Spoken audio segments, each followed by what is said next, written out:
સુરેન્દ્રનગર જિલ્લાના મૂળી તાલુકાના આસુંદરાળી ગામમાં નાયબ કલેક્ટર એચ.ટી. મકવાણાએ ટીમ સાથે દરોડા પાડી સરકારી સર્વે નંબર 246 અને ખાનગી માલિકીના સર્વે નંબર 249 વાળી જમીનમાંથી ગેરકાયદે કાર્બોસેલનું ખનન ઝડપી પાડ્યું છે।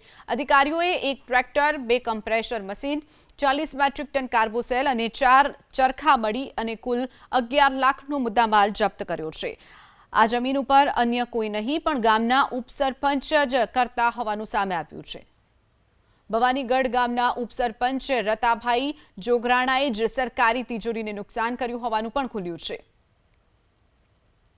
જે તદ્દન ગેરકાયદેસર કાર્બોસેલ એટલે કે કોલસાનું જે ખનન થતું હતું ત્યાં આકસ્મિક રીતે રેડ પાડવામાં આવેલી હતી અને આ રેડ દરમિયાન છે એ એક ટ્રેક્ટર કે જે સ્થળ ઉપરથી નાસી છૂટેલ હતા તેઓને પકડી પાડવામાં આવેલ છે। 2 કમ્પ્રેસર સાથે સાથે 4 ચરખી અને 40 મેટ્રિક ટન છે એ કોલસો એ જપ્ત કરવામાં આવેલ છે અને આ તમામ મુદ્દા માલની કિંમત છે 11 લાખ રૂપિયા જેવી થાય છે। કોલસો છે એ કોલસોને ડમ્પરથી ભરી અને મામલાદાર કચેરી ખાતે ખસેડવામાં આવેલ છે। સાથે સાથે આ જે